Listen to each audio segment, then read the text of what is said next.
Welcome to Anthony's Outdoors, and in this episode it's our second leg of our 10-day trip up here in the Northwoods. We have arrived at our island.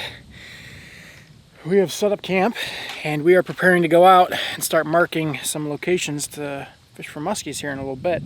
But we have one major problem.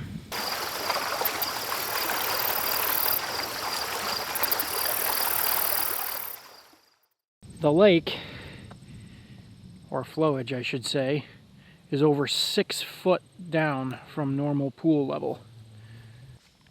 Now normally when we fish this lake, we target a lot of the shoreline structure. There's a lot of what I call goose grass. It's the grass that sticks just out of the shoreline, and the geese love to come and bite the tops off of them. Reeds, pencil grass, stuff like that. A lot of down wood in this lake. The only problem is a lot of the down wood, which is over here on the other side of this pine, is fully exposed. It's fully out of the water, so we're not going to be able to target stuff like that. So the plan is we're going to go out in the boat and we're basically going to use our side sonar and our down imaging, and we're going to go over points that are off the river channel, the original river channel, go over points and stuff like that and look for any kind of structure. Rock piles, stumps, steep sand flats, weeds, and mark them first and then come back to them during prime time, because right now we're in the lull of the day, there isn't a cloud in the sky, and it's pretty dang hot for this time of year up here. So that's the plan going forward. We'll see you out on the boat. So as you can see, what we're out here doing is we're just marking stuff like this. We got humps out here, and then off to the side of the humps are these big stump flats. You can see them on screen here on our down imaging, here on our side imaging. Actually, right there might be a little pot of fish.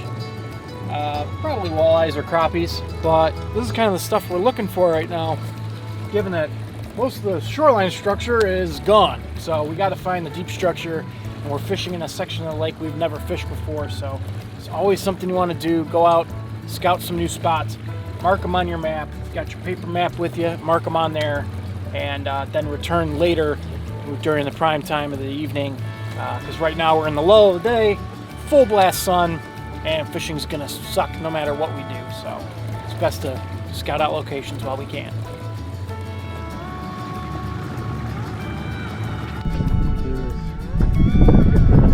Turn around and fish the... There you go. Go. Good. It's not a muskie. I think it's a pike. Oh, is that a walleye? What is that? Let's see. Yeah, look at that. It's a walleye. Cool. Minnow bait in the weeds. Courtney caught a really thick eater-sized walleye here in the weeds on a 6-inch minnow bait. So we found the weeds, we found the fish, we're marking it out, and we're fishing in the crappiest part of the day. So this might get really interesting real quick. Oh! Look at that! Nice. What's that? Smallmouth? Wow. Oh yeah. Whoa! Cool. Dang, great! Yeah, oh, not so.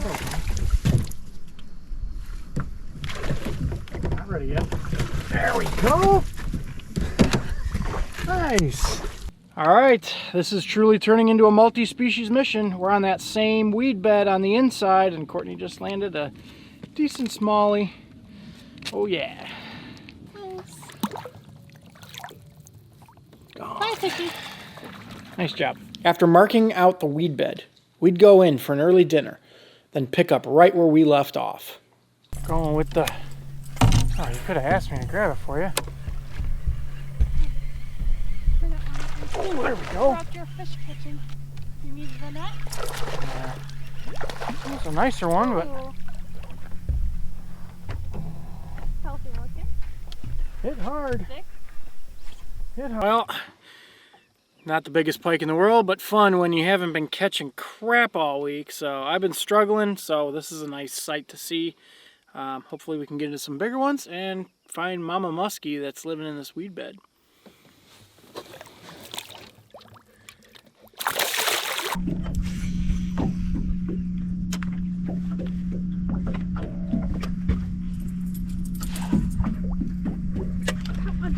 Nice.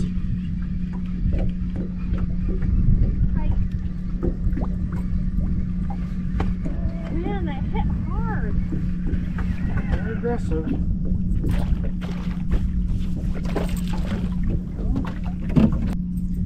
Alright, we came out after dinner.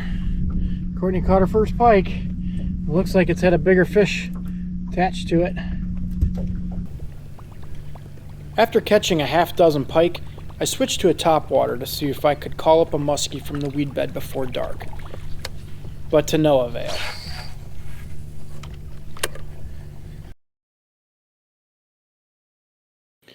The next morning, we'd look for stump-filled bays that still had enough water to work our baits more effectively. Fishing with Cyclops spoons and MEPS number 5s proved to be the ticket.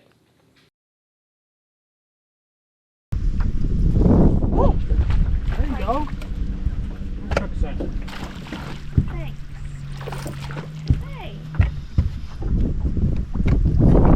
It's a decent fish. Oh, it got all the hooks. We came into a stump-filled bay, and Courtney caught a pretty good pike for this lake. It's bleeding pretty good, so we got to get it back in the water.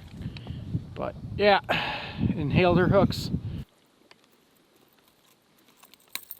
Right in the corner. These are the kind of pike we've been looking for. Much better fish, a lot of fun on bass tackle. Caught out of shallow weeds on a Cyclops spoon. And this is my best pike out of this lake in quite a while. So let's get a measurement here and get him back in the lake. Well, we got the whole crew here now. So my buddy Mike, his dad, and his older brother are all up here now. We've got some beautiful pork chops cooking up on the grill, or the campfire I should say, and we're just talking about the low water. It's crazy, it's real crazy. If you look over here, it's almost as green enough to be somebody's front yard over here. Anywho, got into some real nice pike today.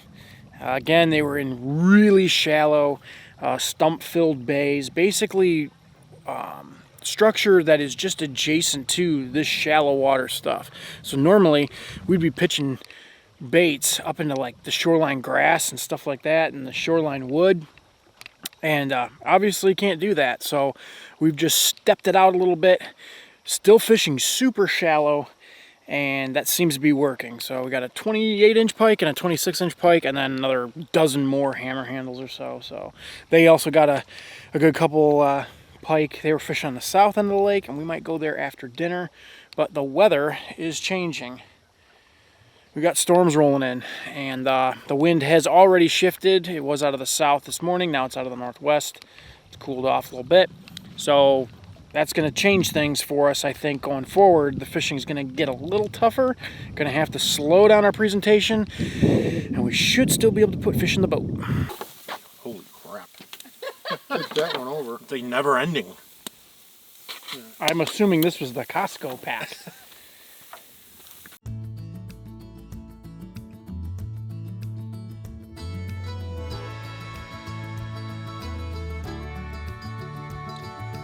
After dinner, we decided to check out some sand flats to see if the pike would move up once the sun got low in the sky. Alright, Courtney's putting a hurting on him all of a sudden. We got sunset, and these hammer handles are chasing bait fish up onto these sand flats. So we found a pattern that's working right now. Well, they're getting a little bigger as we get towards dusk here. Courtney's figured out the pattern. MEPS number 5 up against sand flats and rocks. Seems to be putting pike in the boat.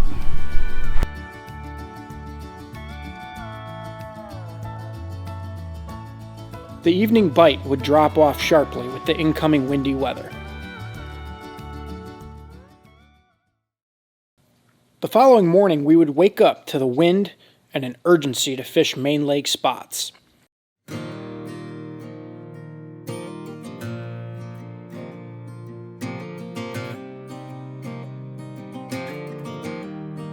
Normally when we come up to this lake, We would be fishing back in there for all those pike and bass. But because of the super low water level, the fish got to move to the next available structure, which are rock piles like that and like that I caught that last pike off of.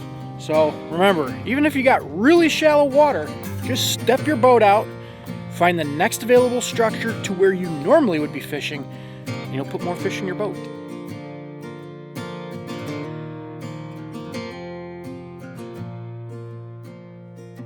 By midday, the wind was increasing, and so were the clouds. We would boat a few more pike before heading in for dinner. Got him.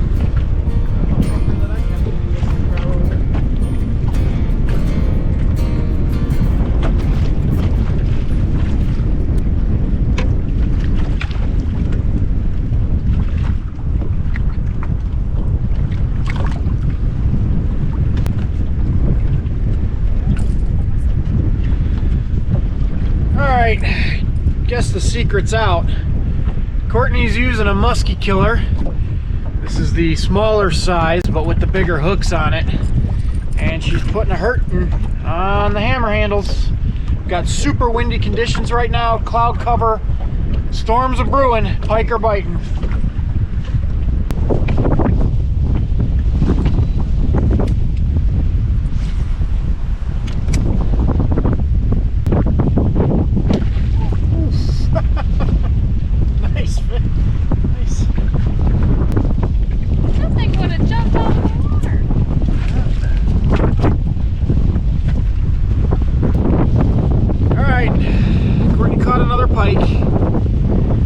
Sorts of technical difficulties out here, and it's getting stormy, so we're trying to capitalize while we can.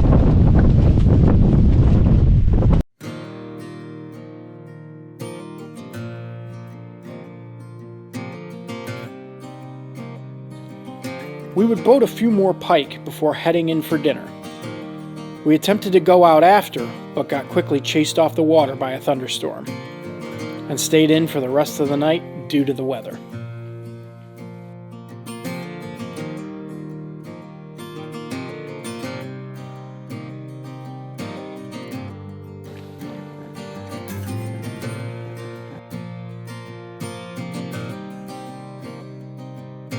It's been raining all morning and most of the night, and we're just waiting for the coffee to perk right there. It's taking longer than expected. Cold front came through, fishing's gonna be tough. We're gonna go back to the areas where we had bites before, see if that works. If not, we'll have to push out deeper into the river channel. We'd start off by slow rolling spinner baits over the thickest weeds we could find, which proved to be the right call. Yeah, not even bleeding. Alright, still working them. Blade baits, slow over weed beds, it's working. We came to a really big weed bed that we had found a couple days ago, figuring with this heavy cold front, we would, fish would tuck in deep into the weeds, and they sure have. Throwing an inline spinner, Courtney got a couple. I had on a Meps or a Cyclops spoon, and I just couldn't get through the weeds, so I changed to a bass style spinner.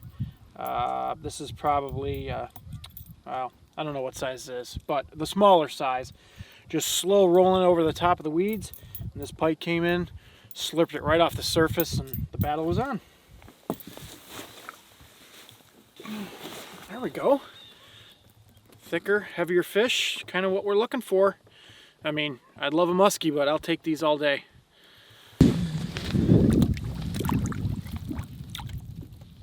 He's out of the water for a while. Give him a...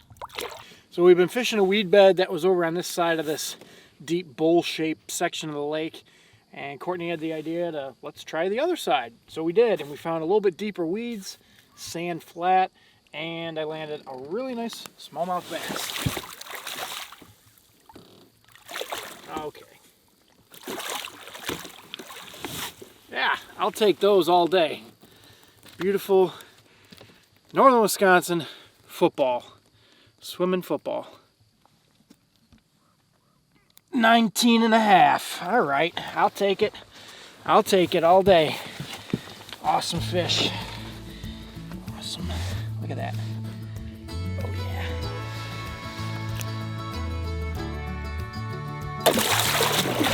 Cool. The final day had been cut short from the morning rainstorm, but we were able to boat a few more fish before dark.